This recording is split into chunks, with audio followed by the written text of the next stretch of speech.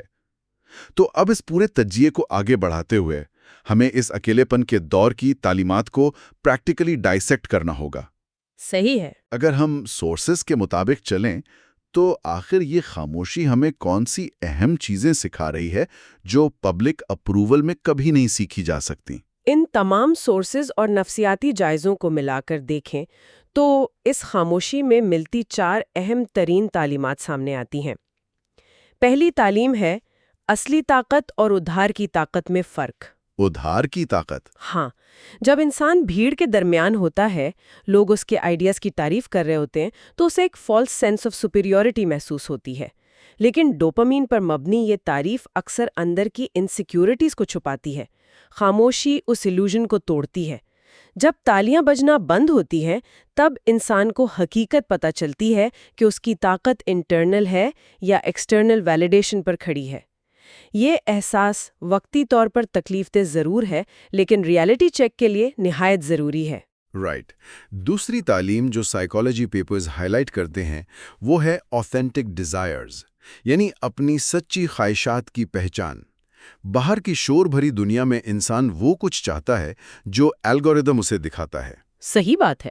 مثال کے طور پر ہم ایک مخصوص گاڑی یا گھر اس لیے نہیں چاہیے کہ وہ ہماری ضرورت ہے، بلکہ اس لیے چاہتے ہیں کیونکہ وہ سوشل ہائرارکی میں ہمارا سٹیٹس بڑھائے گی۔ لیکن جب default mode network activate ہوتا ہے اور انسان اکیلے پن کی گہرائی میں اترتا ہے، تب آہستہ آہستہ سمجھ آتا ہے کہ اس کی اپنی کور ویلیوز اور اصل خواہشات کیا ہیں۔ یہ کلیئرٹی صرف اور صرف آئسولیشن میں ملتی ہے۔ تیسرا اہم پہلو ہے انویزیبل ڈسپلنز، یعنی اندیکھے نظم و ضبط کا قیام۔ یہ وہ عادتیں اور نیورو پلاسٹک ری وائرنگ ہے جسے کوئی دوسرا شخص نہیں دیکھ رہا ہوتا۔ مطلب بیک گراؤنڈ میں جو کام چل رہا ہے۔ بالکل۔ صبح جلدی اٹھنا جب ہر کوئی سو رہا ہو، اپنے سکل پر وہ صفحات لکھنا یا پریکٹس کرنا جن پر کوئی انسٹنٹ لائک نہیں ملے گا، وہ ایفرٹ جو کسی پبلک سٹیج پر پرفارم نہیں کی جا رہی۔ دنیا ہمیشہ اینڈ پروڈکٹ دیکھتی ہے اور نتیجے پر ریئیکٹ کرتی ہے، لیکن سائنس بتاتی ہے کہ ماسٹر لیول سکل اور ایموشنل انٹیلیجنس سڈنلی نہیں ڈیولپ ہوتی، اس کی پوری عمارت اسی اندیکھے نظم و ضبط پر کھڑی ہوتی ہے۔ خاموشی آپ کو ڈسپلن سکھانے کا بہترین استاد ہے۔ اور چوتھی تعلیم شاید سب سے زیادہ گہرائی میں اترتی ہے، جو ماڈرن سائیکالوجی اور قدیم فلسفی دونوں کو ملاتی ہے، روحانیت اور ویرانہ، یعنی دی ولڈرنس۔ اگر ہم دنیا کی تقریباً ہر بڑی روحانی اور مذہبی روایت پر غور کریں تو وہاں ویرانے اور اکیلے پن کا ذکر ایک مینڈیٹری فیس کے طور پر ملتا ہے۔ ہاں، یہ پیٹرن بہت کامن ہے۔ حضرت موسیٰ کا صحرا میں گزارا وقت اور ان کا تیار ہونا، حضرت یوسف کا قید خانے کے اندھیرے اور اکیلے پن میں برسوں کا سفر، حضرت عیسیٰ کا 40 دن تک صحرا میں اکیلے فاسٹنگ کرنا، یا پھر بدھا کا بودھی درخت کے نیچے مکمل خاموشی اور اکیلے پن میں بیٹھ کر اپنی ٹروتھ کو پانا، ان سب ایگزامپلز میں ایک کامن ڈینومینیٹر ہے۔ یہ ویرانہ یا ٹھہراؤ راستے کی رکاوٹ نہیں تھا۔ ایگزیکٹلی۔ یہ ویرانہ اصل میں خود ایک کریکولم تھا، ایک ایسا نصاب جسے پورا کیے بغیر ان کی آنے والی عظمت کا راستہ طے نہیں ہو سکتا تھا۔ یہ سمجھنا ہم سب کے لیے نہایت ضروری ہے کہ بھیڑ اور ہسٹری جو آخری نتیجہ دیکھتی ہے، وہ کیریکٹر، وہ ذہنی اور جذباتی بلندی، اس کی سب سے مضبوط بنیاد اسی خاموشی کے کریکولم میں رکھی جاتی ہے۔ جب ہم اس سائنٹیفک اور فلسافیکل لینس سے چیزوں کو سمجھ لیتے ہیں تو ہمارا اس ٹھہراؤ کو دیکھنے کا اینگل مکمل طور پر بدل جانا چاہیے۔ صحیح، ایک شفٹ ان مائنڈ سیٹ۔ ہاں، یہ شفٹ ان مائنڈ سیٹ ہماری پریشانی کو پرپز میں بدل دیتا ہے۔ اب جب بھی رات کو اکیلے پن میں وہ کھوکھلا پن اور کمپیریزن انجن کا وڈرال محسوس ہو تو پہلا قدم یہی ہے کہ ہم فون اور ڈسٹریکٹ کرنے والی چیزوں کو سائڈ پر رکھ دیں۔ اور اس خاموشی میں خود سے یہ شکایت نہیں کرنی چاہیے کہ میرے ساتھ ہی ایسا کیوں ہو رہا ہے یا میں کہاں پیچھے رہ گیا، بلکہ اس پورے تجزیے کی روشنی میں سوال بدل جانا چاہیے۔ اب خود سے پوچھنا چاہیے کہ یہ وقت اور یہ بھٹی مجھے آنے والے کس بڑے مقصد کے لیے تیار کر رہی ہے۔ بالکل صحیح کہا آپ نے، کیونکہ تاریخ گواہ ہے کہ دنیا ان لوگوں کو ایکسپٹ کرتی ہے جو وقت آنے پر انٹرنلی تیار ہوتے ہیں، نہ کہ ان کو جو صرف سپرفیشلی پرفیکٹ لگتے ہیں۔ ایک انسان نے اپنے اندھیرے اور اینونیمٹی کے دور میں کتنی سچائی سے اپنے اوپر کام کیا ہے، آخرکار وہی طے کرتا ہے کہ جب سپاٹ لائٹ پڑے گی تو وہ کتنا بڑا بوجھ اٹھا سکے گا۔ اور جب اس خاموشی کا دور مکمل ہوگا اور وقت جب اس نئے ڈھلے ہوئے لوہے کو واپس بھیڑ اور روشنی میں لائے گا تو وہ کیریکٹر وہ نہیں ہوگا جو اندھیرے میں گیا تھا۔ صحیح بات ہے۔ اس نیورو پلاسٹک شفٹ کے بعد یہ نیا وجود ناکامی آنے پر جلدی ٹوٹ کر بکھرے گا نہیں، اور کامیابی ملنے پر ڈوپامین کے نشے میں مغرور ہو کر اپنی اصلیت نہیں بھولے گا۔ اس کے اندر سٹوئکس والی وہ گہرائی اور ٹھہراؤ آ چکا ہوگا کہ وہ ہر ایکسٹرنل طوفان کا مقابلہ اپنی انٹرنل گریوٹی سے کر سکے گا، جیسا کہ ہم نے بالکل شروع میں اس سیڈ کی مثال دی تھی۔ زمین کے نیچے والا بیج۔ ہاں، اس زمین کے اندھیرے میں دبے بیج کو واقعی نہیں پتا ہوتا کہ باہر کا وقت کب آئے گا، لیکن بائیولوجی کا قانون ہے کہ باہر آتی ضرور ہے، بس تیاری پوری ہونی چاہیے۔ اور لوہار کی بھٹی میں تپتے ہوئے اس عام سے لوہے کو بھی کہاں معلوم ہوتا ہے کہ اس کی آخری شکل ایک عظیم تلوار بننے والی ہے، لیکن لوہار اور پروسیس جانتا ہے۔ یہ اکیلے پن کا اور انسین رہنے کا وقت اصل میں کچھ نہایت مضبوط اور ڈیپ بلڈ کر رہا ہے۔ ایولیوشنری پرسپیکٹیو اور سائیکالوجی دونوں ثابت کرتے ہیں کہ اس گروتھ کا کوئی شارٹ کٹ نہیں ہے۔ جو چیزیں زندگی میں سچ میں قیمتی اور لاسٹنگ ہوتی ہیں وہ فرکشن، وقت اور پیشنس مانگتی ہیں۔ بالکل ایسا ہی ہے۔ اس پورے گہرے تجزیے کو سمیٹتے ہوئے ہم اپنے سننے والوں کے لیے ایک آخری فکر انگیز خیال چھوڑ کر جا رہے ہیں، اسے ضرور سوچیے گا۔